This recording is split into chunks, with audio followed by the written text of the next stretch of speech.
ओम गणेशाय नमः। प्यारे भक्तगणों, आज आप सभी श्रवण करेंगे शुक्रवार की व्रत कथा। शुक्रवार का दिन लक्ष्मी माता, शुक्रदेव, अन्नपूर्णा माता, संतोषी माता और माँ दुर्गा को समर्पित है। आज के वीडियो में मैं आप सभी को सुनाऊंगी शुक्रवार से जुड़ी कुछ पौराणिक कथाएं। इस दिन श्रद्धापूर्वक व्रत पूजन करने से और इन कथाओं के श्रवण से जीवन में कभी भी सुख सुविधा की कमी नहीं रहती। घर में सदा अन्न धन के भंडार भरे रहते हैं।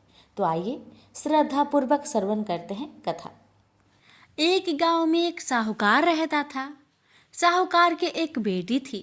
वह हर रोज पीपल सींचने जाती थी। पीपल के वृक्ष में से लक्ष्मी जी प्रकट होती थी और चली जाती। एक दिन लक्ष्मी जी ने साहूकार की बेटी से कहा, तू मेरी सहेली बन जा। तब लड़की ने कहा कि मैं अपने पिता से पूछकर कल आऊंगी। साहूकार की बेटी ने घर जाकर अपने पिता को सारी बात कह दी। तब उसके पिताजी बोले, वह तो लक्ष्मी जी है, अपने को और क्या चाहिए, तू लक्ष्मी जी की सहेली बन जा। दूसरे दिन वह लड़की फिर गई। तब लक्ष्मी जी पीपल के पेड़ से निकलकर आई और कहा, सहेली बन जा। तो लड़की ने कहा, बन जाऊंगी, और दोनों सहेली बन गई। लक्ष्मी जी ने उसको खाने का न्योता दिया। घर आकर लड़की ने माँ बाप को कहा कि मेरी सहेली ने मुझे खाने का न्योता दिया है। तब बाप ने कहा कि सहेली के जिमने जाइयो, पर घर को संभाल कर जाना। तब वह लक्ष्मी जी के यहाँ जिमने गई तो लक्ष्मी जी ने उसे साल दुसाला ओढ़ने के लिए दिया, रुपए दिए, सोने की चौकी, सोने की थाली में 36 प्रकार का भोजन करा दिया। जिम कर जब वह जाने लगी तो लक्ष्मी जी ने पल्ला पकड़ लिया और कहा कि मैं भी तेरे घर जिमने आऊंगी। तो उसने कहा, आ जाइयो। वह घर आकर चुपचाप बैठ गई। तब बाप ने पूछा कि बेटी, सहेली की यहाँ जिम करा गई और तू उदास क्यों बैठी है? तो उसने कहा, पिताजी, मेरे को लक्ष्मी जी ने इतना दिया, अनेक प्रकार के भोजन कराए, परंतु मैं कैसे जिमाऊंगी? अपने घर में तो कुछ भी नहीं है। तब उसके पिता ने कहा कि गोबर मिट्टी से चौका लगाकर घर की सफाई कर ले। 4 मुख वाला दिया जलाकर लक्ष्मी जी का नाम लेकर रसोई में बैठ जाना। लड़की सफाई करके लड्डू लेकर बैठ गई। उसी समय एक रानी नहा रही थी। उसका नौलखा हार चील उठाकर ले गई और उसके घर वह नौलखा हार डाल गई और उसका लड्डू ले गई। बाद में वह हार को तोड़कर बाजार में गई और सामान लाने लगी तो सुनार ने पूछा कि क्या चाहिए? तब उसने कहा कि सोने की चौकी, सोने का थाल, साल दुसाला दे, मोहर दे और सामग्री दे। 36 प्रकार का भोजन हो जाए इतना सामान दे। सारी चीजें लेकर बहुत तैयारी करी और रसोई बनाई। तब गणेश जी से कहा कि लक्ष्मी जी को बुलाओ। आगे आगे गणेश जी और पीछे पीछे लक्ष्मी जी आई। उसने फिर चौकी डाल दी और कहा, सहेली चौकी पर बैठ जा। जब लक्ष्मी जी ने कहा, सहेली चौकी पर तो राजा रानी की भी नहीं बैठी, किसी के भी नहीं बैठी, तो उसने कहा कि मेरे यहाँ तो बैठना पड़ेगा। फिर लक्ष्मी जी चौकी पर बैठ गई। तब उसने बहुत खातिर की, जैसे लक्ष्मी ने करी थी वैसे ही उसने करी। लक्ष्मी जी उस पर खुश हो गई। घर में खूब रुपया एवं लक्ष्मी हो गए। साहूकार की बेटी ने कहा, मैं अभी आ रही हूँ, तुम यहीं बैठी रहना, और वह चली गई। लक्ष्मी जी गई नहीं और चौकी पर बैठी रही। उसको बहुत दौलत दी। हे लक्ष्मी जी, जैसा तुमने साहूकार की बेटी को दिया वैसा सबको देना। कहानी सुनते हुक्कारा भरते अपने सारे परिवार को दियो। पीहर में देना, ससुराल में देना, बेटे पोते को देना। हे लक्ष्मी माता, सबका कष्ट दूर करना, दरिद्रता दूर करना, सबकी मनोकामना पूर्ण करना। प्रेम से बोलिए लक्ष्मी माता की जय। लाखों की जनसंख्या को अपने में समेटे कुशीनगर एक महानगर था। जैसे कि अन्य महानगरों की जीवनचर्या होती है, वैसा ही कुछ यहाँ भी था। यानी बुराई अधिक और अच्छाई कम था, पाप अधिक पुण्य कम था। इसी कुशीनगर में हरिवंश नामक एक सदगृहस्थ अपनी पत्नी दामिनी के साथ सुखी संपन्न जीवन गुजार रहा था। दोनों ही बड़े नेक और संतोषी स्वभाव के थे। धार्मिक कार्य अनुष्ठानों में उनकी अपार श्रद्धा थी। दुनियादारी से उनका कोई विशेष लेना देना नहीं था। अपने में ही मग्न गृहस्थी की गाड़ी में खींचे चले जा रहे थे। किसी ने ठीक ही कहा है, संकट और अतिथि के आने के लिए कोई समय निर्धारित नहीं होता। कुछ ऐसा ही हुआ दामिनी के साथ। जब उसका पति हरिवंश जाने कैसे बुरे लोगों की संगत में फंस गया, तो घर गृहस्थी से उसका मन उचट गया। देर रात शराब पीकर घर आना और गाली गलौज तथा मारपीट करना उसका नित्य का नियम सा बन गया था। जुए, रट्टे रेस तथा वैश्य गामन जैसे बुरे कर्म भी कुछ संगति की बदौलत उसके पल्ले पड़ गए। धन कमाने की तीव्र लालसा ने हरिवंश की बुद्धि हर ली और उसको अच्छे बुरे का भी ज्ञान न रहा। घर में जो कुछ भी था सब उसके दुर्शनों की भेंट चढ़ गया। जो लोग पहले उसका सम्मान करते थे अब उसे देखते ही रास्ता बदलने लगे। भूखमरी की हालत में भिखमंगों के समान उनकी स्थिति हो गई थी। लेकिन दामिनी बेहद संयमी और आस्थावान थी तथा संस्कारी स्त्री थी। ईश्वर पर उसे अटल विश्वास था। वह जानती थी कि यह सब कर्मों का फल है। दुख के बाद सुख तो एक दिन आना ही है। इस आस्था को मन में लिए वह ईश्वर भक्ति में लीन रहती और प्रार्थना करती कि उसके दुख शीघ्र ही दूर हो जाए। समय का चक्र अपनी रफ्तार से चलता रहा। अचानक एक दिन दोपहर के समय द्वार पर हुई दस्तक की आवाज सुनकर दामिनी की तंद्रा भंग हुई। अतिथि सत्कार के भय मात्र से उसकी अंतरात्मा कांप उठी, क्योंकि घर में अन्न का एक दाना भी नहीं था जो अतिथि की सेवा में अर्पित किया जा सकता। फिर भी संस्कारों की ऐसी प्रबलता थी कि उसका मन अतिथि सत्कार को उद्धत हो उठा। उसने उठकर द्वार खोला, देखा सामने एक दिव्य पुरुष खड़ा था। बड़े बड़े घुंघराले श्वेत केश, चेहरे को ढके हुए लहराती दाढ़ी, गेरुए वस्त्र का अवतरण पहने उनके चेहरे से तेज टपक पड़ रहा था। आंखों मानो अमृत वर्षा कर रही हो। उस दिव्य पुरुष को देखकर दामिनी को अपार शांति का अनुभव हुआ और वह उसे देखते ही समझ गई कि आगत वास्तव में कोई पहुंचा हुआ सिद्ध महात्मा है। उनके मन में अतिथि के प्रति गहन श्रद्धा के भाव उमड़ पड़े और वह उसे सम्मान सहित घर के भीतर ले आई। दामिनी ने जब उसे फटे हुए आसन पर बैठाया तो वह मारे लज्जा की जमीन पे गिर से गई। उधर वह संत पुरुष दामिनी की ओर एकटक निहारे जा रहे थे। घर में जो कुछ बचा खुचा था दामिनी ने अतिथि सेवा में अर्पित कर दिया, पर उसने इस पर कोई ध्यान नहीं दिया। वह तो बस दामिनी को यूं ही निहारे जा रहे थे, मानो उसे कुछ याद दिलाने की चेष्टा कर रहे हो। जब काफी देर तक दामिनी कुछ न बोली तो उन्होंने कहा, बेटी मुझे पहचाना नहीं क्या? उसका यह प्रश्न सुनकर दामिनी जैसे सोते से जागी और अत्यंत सकुचाते हुए मृदुल स्वर में बोली, महाराज मेरी धृष्टा को क्षमा करें। जो आप जैसे दिव्य पुरुष को मैं पहचान कर भी नहीं पहचान पा रही हूँ। पारिवारिक कष्टों ने तो जैसे कि मेरी सोचने समझने की शक्ति ही छीन लिया है। लेकिन यह निश्चित है कि संकट के इस घड़ी में मुझे आप जैसे साधु पुरुष की सहारा है। तभी जैसे दामिनी को कुछ याद आया, वह उस साधु के चरणों में गिरकर बोल उठी, अब मैं आपको पहचान गई हूँ महाराज। स्नेहा रूपी अमृत की वर्षा करने वाले अपने शुभ चिंतक को कोई कैसे भूल सकता है भला?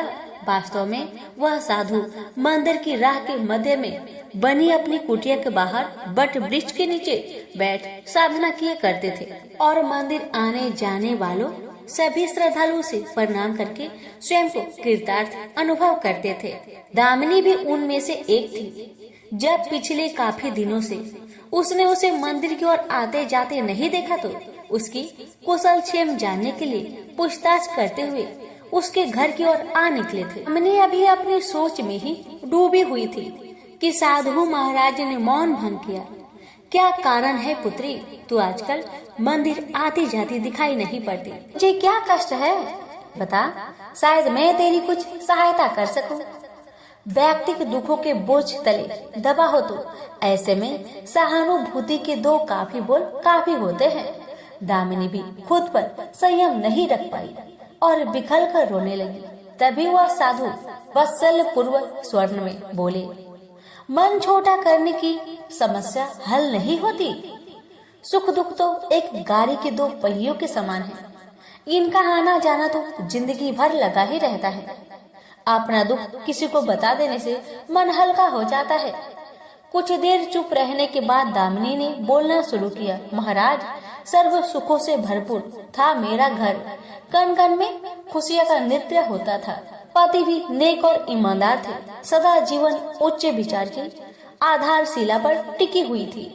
हमारी गृहस्थी रुपए पैसे की भी कोई कमी नहीं थी। सुबह शाम घर में ईश्वर वंदना होती थी।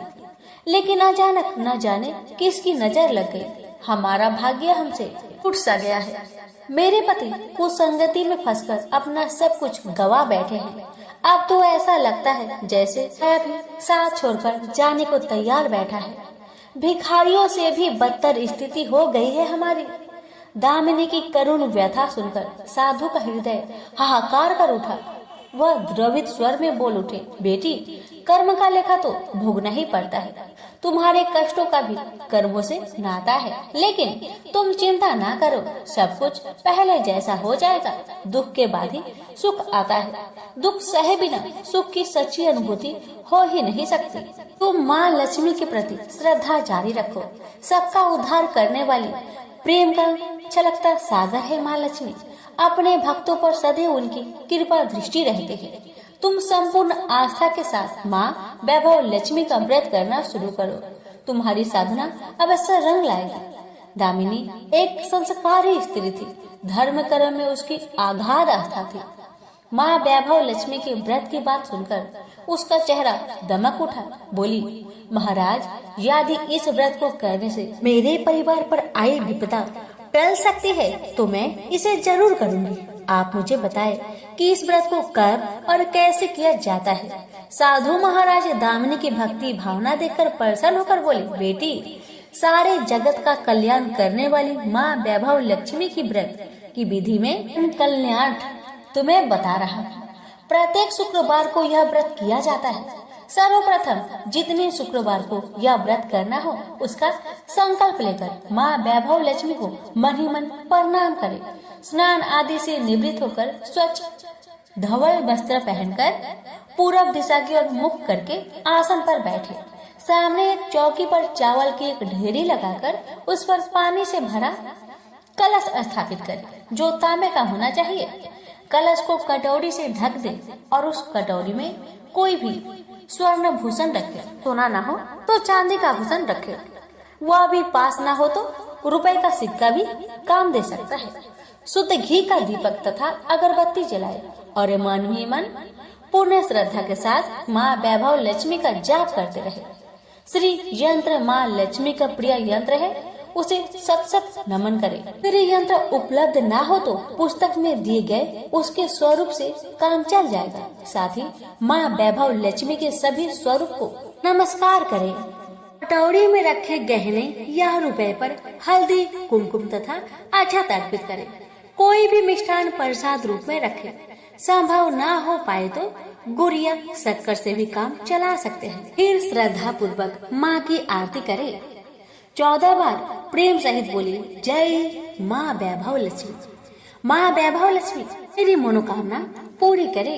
ऐसा संकल्प लेकर सच्चे मन से माँ से विनती करे। प्रसाद बांटे और स्वयं भी ग्रहण करे। दिन में एक बार स्वास्तिक भोजन करे। यदि संभव हो तो उपवास रखे। पूजा में रखा गहना या रुपया लाल कपड़े में लपेटकर सुरक्षित रखे। यह आगे आने वाले शुक्रवार को पूजा में काम आएगा। कलश में भरा जल तुलसी के पौधे को समर्पित करे तथा अक्षत पंछियों को आहार स्वरूप डाले। ऐसी शास्त्रोक्त विधि से व्रत करने वालों को शीघ्र फल मिलता है। साधु महाराज के मुख रविंद्र से यह वृत्तांत सुनकर दामिनी पुलकित हो उठी। उनके चरण स्पर्श कर उत्साहित स्वर में बोली, अब लगे हाथ उद्धापन के विधि भी बता दे महाराज, इसके बिना तो व्रत अधूरा ही रह जाएगा। अवश्य बेटी कहकर साधु महाराज उद्धापन का विधि बताने लगे। चाहे जितने भी शुक्रवार प्राय 11 या 21 करने का संकल्प लिया हो, लेकिन मन में माँ वैभव लक्ष्मी के प्रति श्रद्धा तथा आस्था बराबर बनी रहनी चाहिए। जिस दिन अंतिम शुक्रवार का व्रत हो, उस दिन शास्त्रोक्त विधि से उद्यापन किया जाता है। अन्य शुक्रवारों की भांति ही इस दिन भी पूजन करें। हाँ, प्रसाद के रूप में खीर अवश्य रखें। पूजा के बाद नारियल फोड़कर 7 कुंवारी कन्याओं के चरण धोकर कुमकुम का तिलक लगाकर पूजन करें। उन्हें सामर्थ्य अनुसार दक्षिणा दे और माँ वैभव लक्ष्मी व्रत की पुस्तकें उपहार स्वरूप भेंट में दे। फिर प्रसाद के रूप में खीर वितरित करे। अब माँ वैभव लक्ष्मी के सभी स्वरूपों मन ही मन नमन करते हुए कहे, हे माँ, यदि मैंने शुद्ध तथा निर्मल हृदय से आपकी स्तुति करते हुए वैभव लक्ष्मी व्रत विधि विधान अनुसार पूर्ण किया हो, तो मेरी मनोकामना सही पूर्ण करना। संतानहीनों को संतान देने वाली, दुखियों का दुख हरने वाली, अखंड सौभाग्य का वरदान देने वाली, कुंवारी कन्याओं को मन चाहा वर दिलाने वाली माँ वैभव लक्ष्मी, आपकी महिमा अपरंपार है। अपने हर भक्त की विपत्तियां हरकर उन्हें सुख समृद्धि प्रदान करना। साधु महाराज से वैभव लक्ष्मी व्रत का शास्त्रोक्त ज्ञान प्राप्त करके दामिनी भाव विभोर हो उठी। उसे अपने भीतर एक अनोखे तथा अस्मित आत्मबल का संचार होता महसूस हुआ। उसने भी माँ वैभव लक्ष्मी के 21 व्रत आते शुक्रवार से शुरू करने का संकल्प लेकर साधु महाराज को आदर सहित विदा किया और मन ही मन माँ वैभव लक्ष्मी का स्तुति गान करने लगे। 2 दिन बाद ही शुक्रवार आ गया। उससे पहली रात दुखों के मारे दामिनी ठीक से सो भी नहीं सकी। माँ वैभव लक्ष्मी के व्रत करने से उसकी समस्याओं का अंत हो जाएगा, यह सोचकर वह मुख अंधेरे ही उठ बैठी। स्नान आदि कर स्वच्छ वस्त्र धारण किए आसन पर पूर्व दिशा की ओर मुख करके दामिनी ने अपने सम्मुख रखी चौकी पर चावल की छोटी सी ढेरी बनाकर उस पर तांबे का कलश रखा। लेकिन जब स्वर्ण भूषण रखने की बात आई तो धर्म संकट में पड़ गई। सारे गहने पति के दुर्सनों की भेंट चढ़ चुके थे।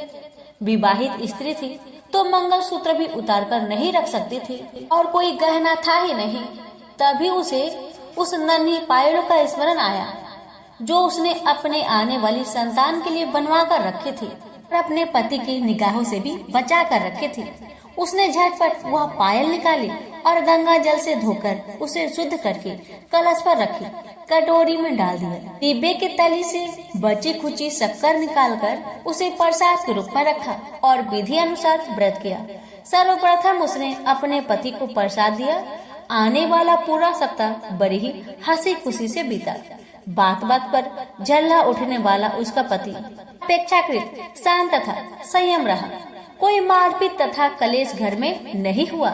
इसे दामिनी ने माँ वैभव लक्ष्मी का चमत्कार समझा और मन ही मन उन्हें प्रणाम किया। वैभव लक्ष्मी के प्रति उसकी आस्था और भी बलवती हो गई। प्रकार शास्त्रोक्त विधि से दामिनी ने 20 शुक्रवार के व्रत पूरे कर लिए। इस बीच कई परिवर्तन हुए थे।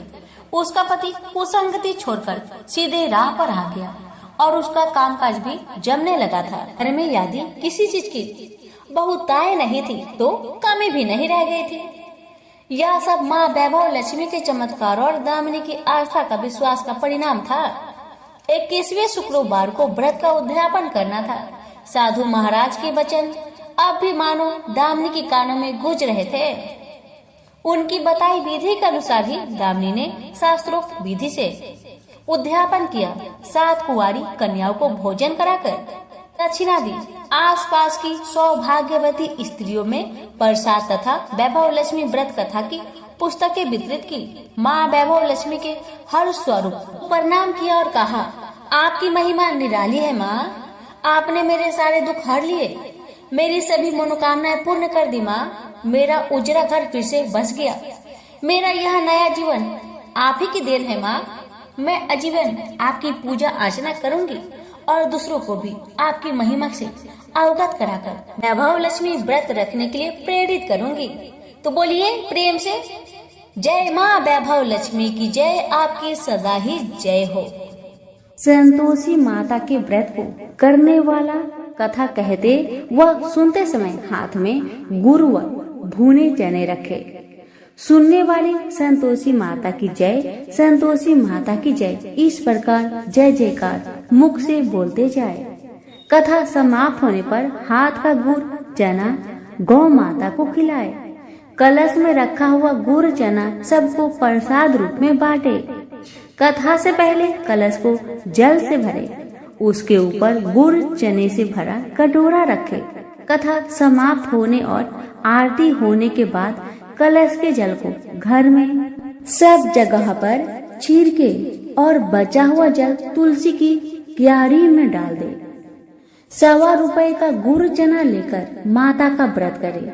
गुड़ घर में हो तो ले ले, विचार न करे, क्योंकि माता भावना की भूखी है।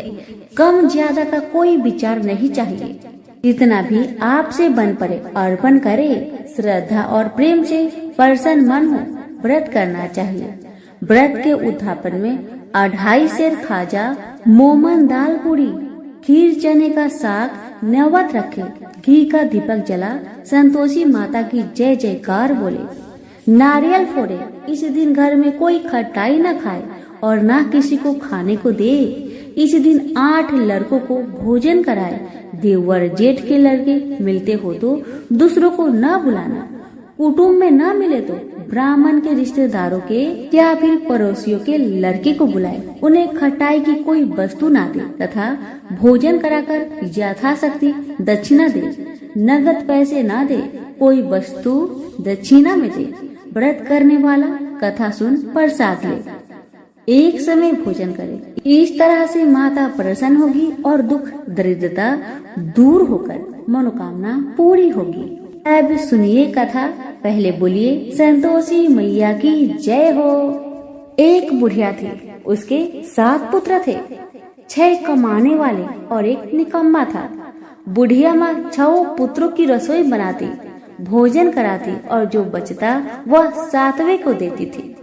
परंतु वह बड़ा भोला था, मन में कुछ विचार न करता था। एक दिन अपनी पत्नी से बोला, देखो मेरी माता का मुझ पर कितना प्यार है।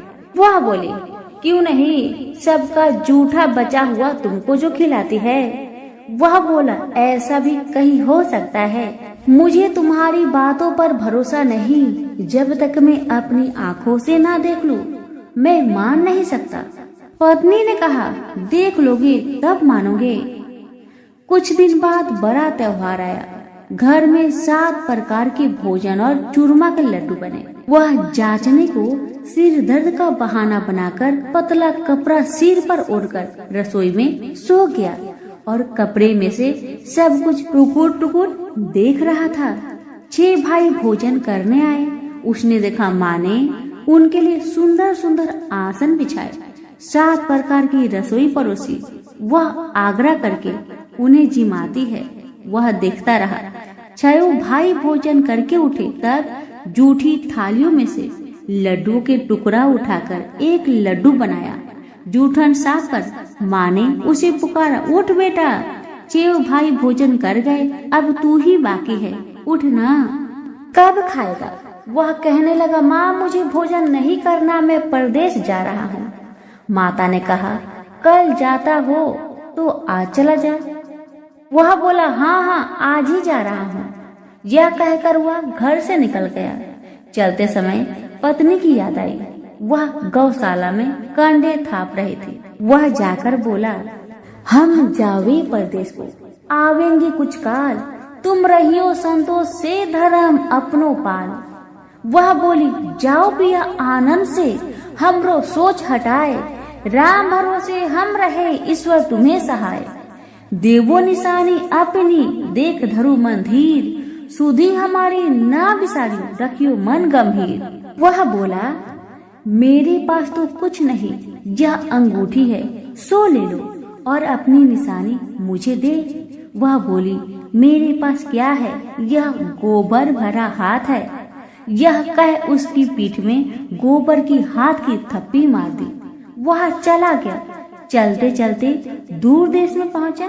वहाँ एक साहूकार की दुकान थी। वहीं जाकर रहने लगा और कहने लगा, भाई मुझे नौकरी पर रख लो।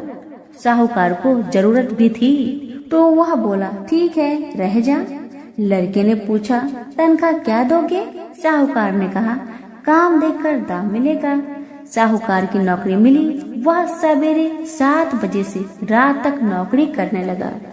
कुछ दिनों में साहूकार का सारा लेन देन का हिसाब, ग्राहकों को माल बेचना, सारा काम करने लगा। साहूकार के 7-8 नौकर थे। सब चक्कर खाने लगे कि या तो बहुत होशियार बन गया। सेठ ने भी काम देखा और 3 महीने में उसे आधे मुनाफे का साझेदार बना दिया और 12 बरस में नामी सेठ बन गया और मालिक सारा कारोबार उसके ऊपर छोड़कर बाहर चला गया। अब उधर पत्नी के साथ क्या होता है उसे सुनिए। सास ससुर उसे दुख देने लगे। सारी गृहस्थी का काम करा के उसे लकड़ी लेने जंगल में भेजते और घर की रोटियों की आटे से जो भूसी निकलती थी उसकी रोटी बनाकर रख दी जाती थी और फूटी नारियल की खोपड़ी में पानी।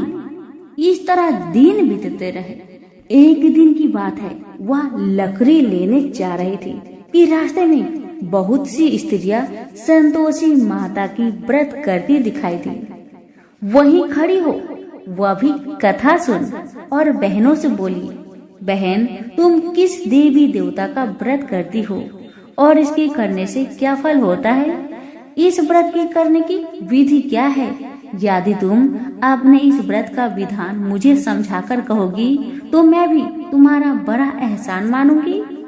तब उनसे एक स्त्री बोली, सुनो, यह संतोषी माता का व्रत है। इसके करने से निर्धनता, दरिद्रता का नाश होता है, लक्ष्मी आती है, मन की चिंताएं दूर होती है, घर में होने से मन को सुख, प्रसन्नता और शांति मिलती है। व्रत के दिन घर में खटाई कोई न खाए। यह सुनकर बहू चल दी। रास्ते में लकड़ी बोझ को बेच दिए और उन पैसों से गुड़ चना ले माता के व्रत की तैयारी कर आगे चली गई और सामने मंदिर देख पूछने लगी, यह मंदिर किसका है? सब बच्चे कहने लगे, संतोषी माता का मंदिर है। यह सुन माता के मंदिर में जा माता के चरणों में लौटने लगी। दिन हो विनती करने लगी, माँ मैं निपट मूर्ख हूँ, व्रत के नियम कुछ नहीं जानती, मैं बहुत दुखी हूँ। हे माता जगत जननी, मेरा दुख को दूर कर, मैं तेरी शरण में हूँ। माता को दया आई। एक शुक्रवार बीता कि दूसरे शुक्रवार को ही इसके पति का पत्र आया और तीसरे को उसका भेजा पैसा भी आ गया। यह देख जेठानी मुंह सिकुड़ने लगी, इतने दिनों में इतना पैसा आया, इसमें क्या बड़ाई है? लड़के ताने देने लगे कि काकी बुलाने से भी नहीं बोलेगी। बेचारी सरलता से कहती, भैया पत्र आवे, रुपया आवे तो हम सबके लिए अच्छा है। ऐसा कहकर आंखों में आंसू भरकर संतोषी माता के मंदिर में आ मातेश्वरी के चरणों में गिरकर रोने लगी। माँ मैंने तुमसे पैसा नहीं, मुझे पैसे से क्या काम है माँ, मुझे तो अपने सुहाग से काम है। मैं तो अपने स्वामी के दर्शन और सेवा मांगती हूँ।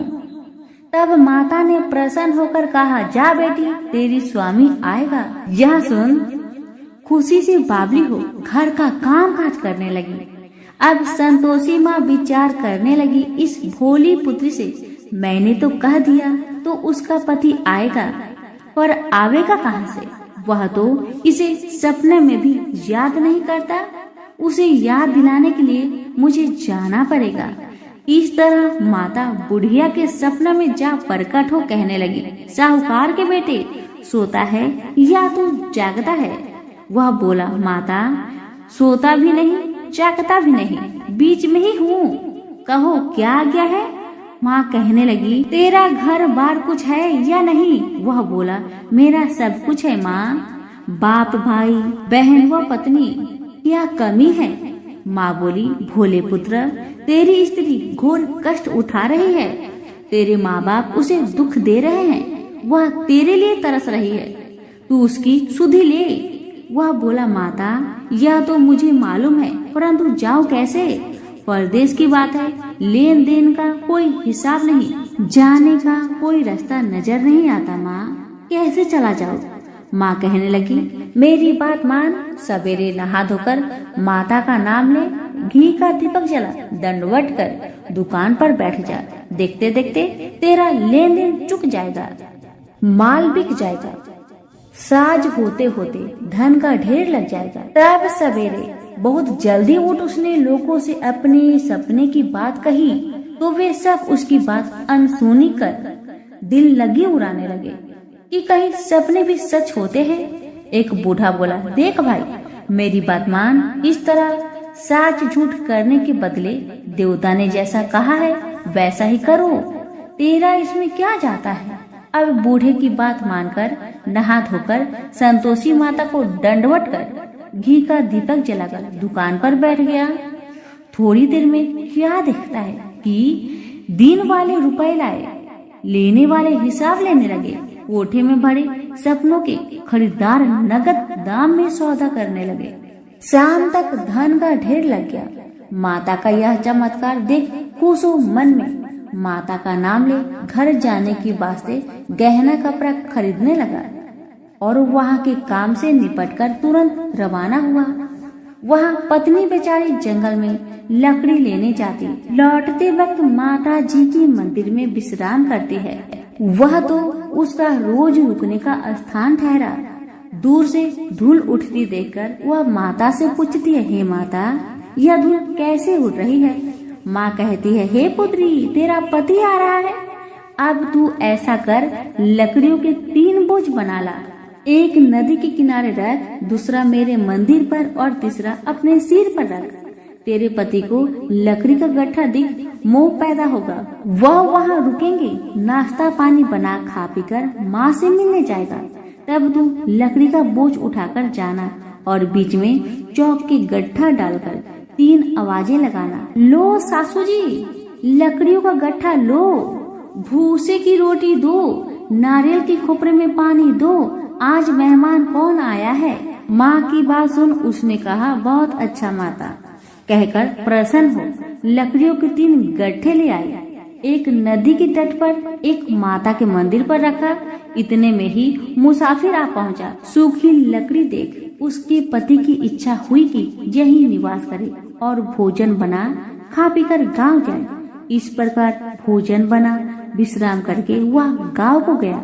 जब वह सबसे प्रेम से मिल रहा था उसी समय पत्नी सिर पर लकड़ी का गट्ठा लिए आती है। लकड़ी की भारी बोझ आंगन में रखकर जोर से 3 आवाज देती है, लो सासू जी लकड़ी का गट्ठा लो, भूसे की रोटी दो, नारियल के खोपरे में पानी दो, आज कौन मेहमान आया है? यह सुनकर उसकी सास अपने दिए हुए कष्टों को भुलाने हेतु कहती है, बहू ऐसा क्यों कहती है? तेरा मालिक ही तो आया है, आ बैठ जा, मीठा भात खा, भोजन कर, कपड़े गहने पहन। इतने में आवाज सुन उसका स्वामी बाहर आता है और अंगूठी देख व्याकुल हो माँ से पूछता है, माँ यह कौन है? माँ कहती है, बेटा यह तेरी पत्नी है, आज 12 वर्ष हो गए जब से तू गया है, तब से सारे गांव में जानवर की तरह भटकती रहती है, काम काज घर का कुछ नहीं करती है, 4 समय आकर खा जाती है। अब तुझे देखकर भूसी की रोटी और नारियल के खोपरे में पानी मांगती है। वह लज्जित हो बोला, ठीक है माँ, मैंने इसे भी देखा है और तुम्हें भी देखा है, अब मुझे दूसरे घर की ताली दे दो, उसमें रहूं। तब माँ बोली, ठीक है बेटा तेरी मर्जी। इतना कहकर ताली का गुच्छा पटक दिया। उसने ताली लेकर दूसरे कमरे में जो तीसरी मंजिल के ऊपर था उसे खोलकर सारा सामान जमाया। एक दिन में ही वहाँ राजा के महल जैसा ठाट बाट बन गया था। अब क्या था, वो दोनों सुखपूर्वक रहने लगे। इतने में अगला शुक्रवार आया। बहू ने अपने पति से कहा कि मुझको माँ का उद्यापन की तैयारी करना है और इतना कहकर तैयारी करने लगी। जेठ के लड़कों को भोजन के लिए कहने गई। उन्होंने मंजूर किया, परंतु पीछे जेठानी बच्चों को सिखाती है, देखो रे, भोजन के समय खटाई मांगना जिससे उसका उद्यापन पूरा ना हो। लड़के जीवने आए, खीर पेट भर खाए, परंतु याद आते ही कहने लगे, हमें कुछ खटाई दो, खीर खाना हमें भाता नहीं, खीर देखकर तो हमें अरुचि होती है। बहू कहने लगी, खटाई किसी को नहीं दी जाएगी, यह तो संतोषी माता का प्रसाद है। लड़के उठ खड़े हुए और बोले, पैसे लाओ। भोली बहू कुछ जानती नहीं थी, सो उन्हें पैसे दे दिए। लड़के उसी समय उठ इमली लाकर खाने लगे। यह देखकर संतोषी माता बहू पर क्रोधित हुई। राजा के दूत उसके पति को पकड़ कर ले गए। जेठ जेठानी मन माने खोटे वचन कहने लगे। लूट लूट कर धन इकट्ठा कर लाया था, सो राजा के दूत उसको पकड़ कर ले गए। अब सब मालूम पड़ जाएगी जब जेल की मार खाएगा। बहू से वचन सहन नहीं हुए। वह रोती रोती माता के मंदिर में गई और बोली, हे माता, तुमने ये क्या किया? मुझे हंसाकर अब क्यों रुलाती हो माँ? तब माता बोली, पुत्री, तूने उद्यापन करके मेरा व्रत भंग किया, इतनी जल्दी सब बातें भुला दी। वह कहने लगी, माता, भूली तो नहीं हो, न कुछ अपराध किया है, मुझे तो लड़कों ने भूल में डाल दिया, मैंने भूल से उन्हें पैसे दे दिए, मुझे क्षमा करो माँ, मुझे क्षमा करो। माँ बोली, ऐसे कहीं भूल होती है? वह बोली, माँ, मुझे माफ कर दो माँ, मैं फिर से तुम्हारा उद्यापन करूँगी। माँ बोली, अब भूल जा पुत्री, तेरा मालिक तुझे रास्ते में ही आता मिलेगा। वह घर को चली। रास्ते में उसका पति आता मिला। उसने पूछा, तुम कहाँ गए थे? तब वह कहने लगा, इतना धन जो मैं कमाया हूँ उसका टैक्स राजा ने मांगा था, वह भरने गया था। वह प्रसन्न हो बोली, भला हुआ, अब घर चलो। कुछ दिन बाद फिर शुक्रवार आया। वह बोली, मुझे माता का उद्यापन करना है। पति ने कहा, करो फिर। जेठ के लड़कों से भोजन को कहने गई। जेठानी ने एक दो बातें सुनाई और लड़कों को सिखा दिया कि तुम पहले ही खटाई मांगने लगना। लड़के कहने लगे, हमें खीर खाना नहीं भाता, जी बिगड़ता है, कुछ खटाई खाने को देना। वह बोली, खटाई खाने को नहीं मिलेगा, खाना हो तो खाओ, अन्यथा तुम जा सकते हो। वह बेचारी ब्राह्मण के लड़कों को लाकर भोजन कराने लगी। यथाशक्ति दक्षिणा की जगह एक एक फल उन्हें दिया। इससे संतोषी माँ प्रसन्न हुई। माता की कृपा होते ही 9वें मास उसको चंद्रमा के समान सुंदर पुत्र उत्पन्न हुआ। पुत्र को लेकर प्रतिदिन माता जी के मंदिर जाने लगी। माँ ने सोचा कि वह रोज आती है, क्यों ना मैं इसके घर चलूं, इसका आसरा देखूं तो सही। यह विचार कर माता ने भयानक रूप बनाया। गुड़ और चने से सना, मुख ऊपर सूर्य के समान होठ, उस पर मक्खियां भिनभिना रही थी। दहलीज में पांव रखते ही उसकी सास चिल्लाई, देखो रे, कोई चुड़ैल चली आ रही है, लड़कों इसे भगाओ नहीं तो किसी को खा जाएगी। लड़के डरने लगे और चिल्लाकर खिड़की बंद करने लगे। बहू रोशनदार से देख रही थी, पर संता से पागल होकर चिल्लाने लगी, आज मेरी माँ आई है, आज मेरी माँ मेरे घर को आई है। यह कहकर बच्चे को दूध पीने से हटाती है। इतने में सास का क्रोध फूट पड़ा। बोली, रांड, इसे देखकर कैसी उतावली हुई जो बच्चे को पटक दिया। इतने में माँ के प्रताप से जहाँ देखो वही लड़के ही लड़के नजर आने लगे। वह बोली, माँ जी, जिनका मैं व्रत करती हूँ यह तो वही संतोषी माता है। इतना कहा झट से सारे घर के किवाड़ खोल देती है। सबने माता के चरण पकड़ लिए और विनती कर कहने लगे, हे माता, हम मूर्ख हैं, हमें अज्ञानी हैं, पापी हैं। तुम्हारे व्रत की विधि हम नहीं जानते। तुम्हारे व्रत भंग कर हमने अपराध किया है माँ। हे माँ, आप हमारा अपराध क्षमा करो। उस प्रकार माता प्रसन्न हुई। माता ने बहू को जैसा फल दिया वैसा माता सबको दे। जो पढ़े उनका मनोरथ पूर्ण हो, जो सुने उनका भी मनोरथ पूर्ण हो। तो प्रेम से बोलिए संतोषी माता की जय हो। एक समय की बात है, काशी निवासी धनंजय की पत्नी का नाम सुलक्षणा था। उसे अन्य सब सुख प्राप्त थे, केवल निर्धनता ही उसके दुख का कारण था। यह दुख उसे हर समय सताता था। एक दिन सुलक्षणा पति से बोली, स्वामी आप कुछ उद्यम करो तो काम चले, इस प्रकार कब तक काम चलेगा। सुलक्षणा की बात धनंजय के मन में बैठ गया और वह उसी दिन विश्वनाथ शंकर जी को प्रसन्न करने के लिए बैठ गया और कहने लगा, हे देवाधिदेव विश्वेश्वर, मुझे पूजा पाठ कुछ नहीं आता, केवल आपके भरोसे बैठा हूँ। इतनी विनती करके वह 2-3 दिन भूखा प्यासा बैठा रहा। यह देखकर भगवान शंकर ने उसके कान में अन्नपूर्णा अन्नपूर्णा अन्नपूर्णा इस प्रकार 3 बार कहा। यह कौन क्या कह गया? इसी सोच में धनंजय पड़ गया कि मंदिर से आते जाते ब्राह्मण को देखकर पूछने लगा, पंडित जी अन्नपूर्णा कौन है? ब्राह्मणों ने कहा, तू अन्न छोड़कर बैठा है, सो तुझे अन्न की ही बात सूझती है, जा घर जाकर अन्न ग्रहण कर। धनंजय घर गया, स्त्री से सारी बात कही।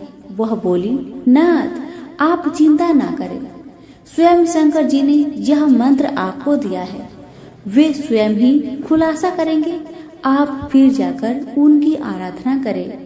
धनंजय फिर जैसा का तैसा पूजा में बैठ गया। रात्रि में शंकर जी ने आज्ञा दी, कहा तू पूर्व दिशा में चला जा।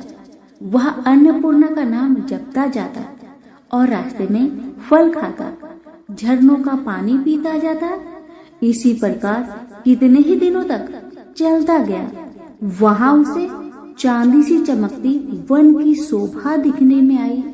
सुंदर सरोवर दिखने में या उसके किनारे कितनी अप्सराएं झुंड बनाए बैठी थी और सब माँ अन्नपूर्णा इस प्रकार बार बार कहती थी। यह अगहन मास की उजेली रात्रि थी और आज से ही व्रत का ये आरंभ था।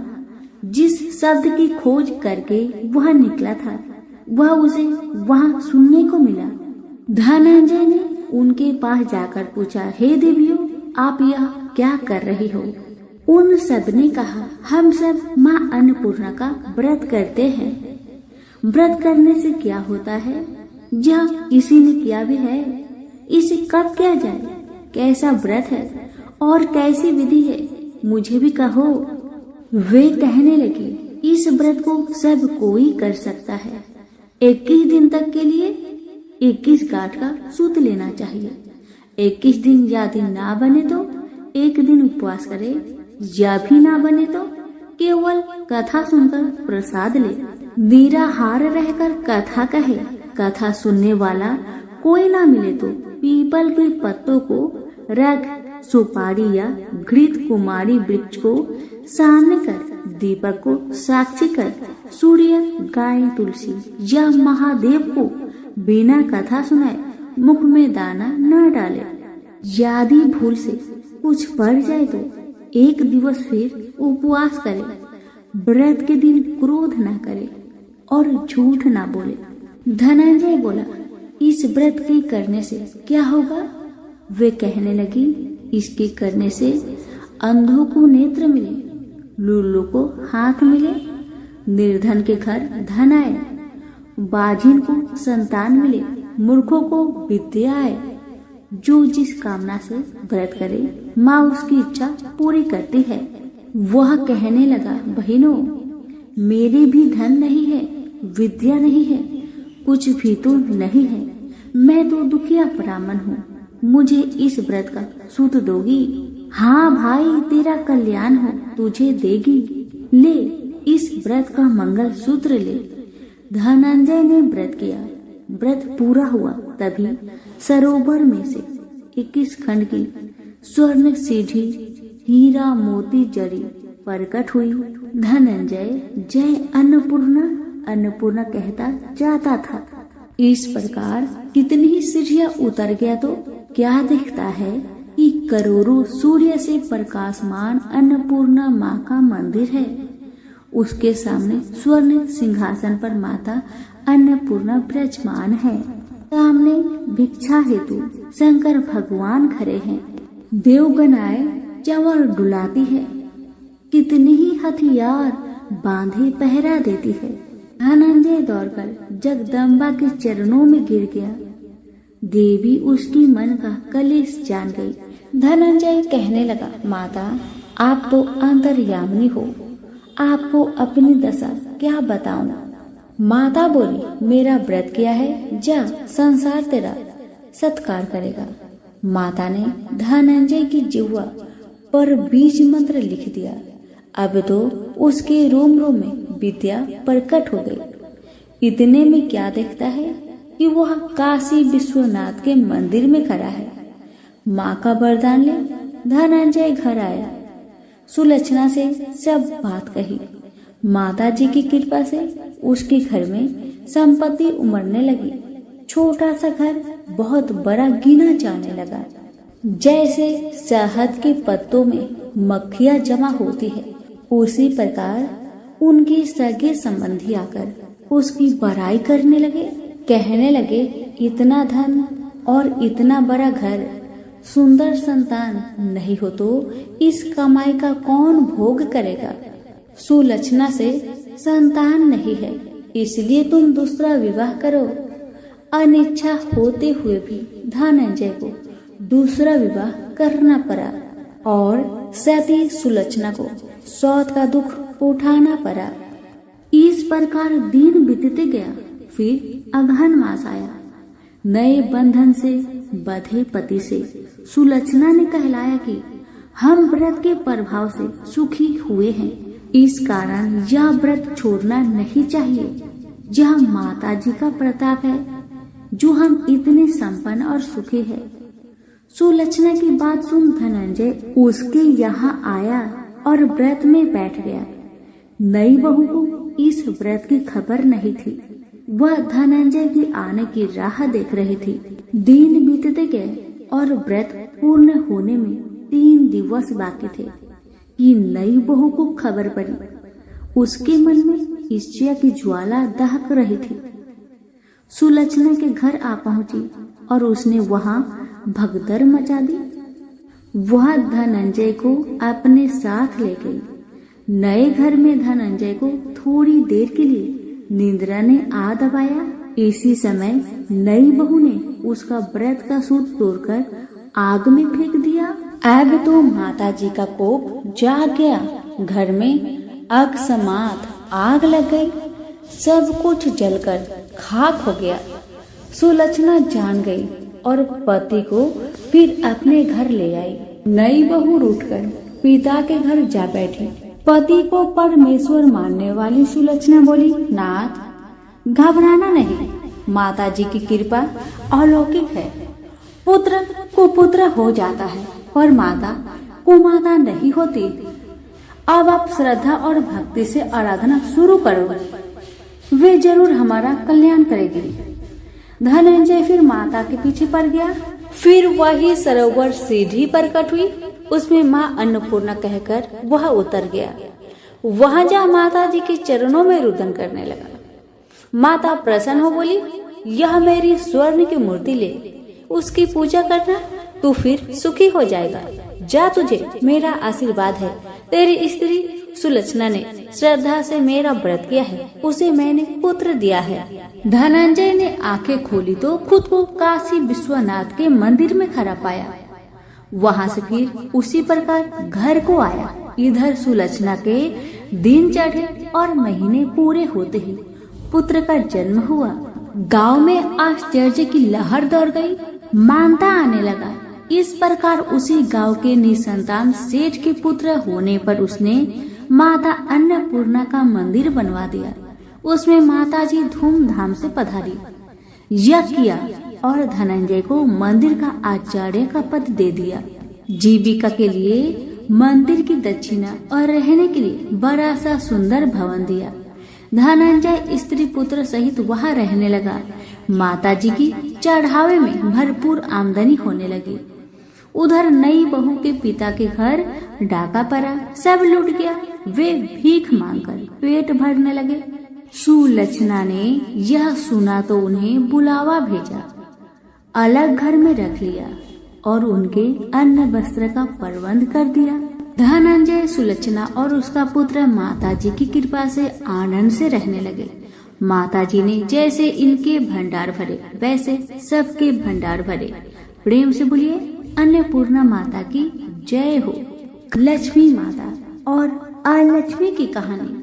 समुद्र मंथन के समय जब लक्ष्मी जी प्रकट हुई, कौस्तुभ मणि और लक्ष्मी जी विष्णु जी को मिले। जब विष्णु जी लक्ष्मी जी को अपनी पत्नी के रूप में स्वीकार करने लगे, तब लक्ष्मी जी ने कहा, मेरी एक बड़ी बहन और लक्ष्मी भी है।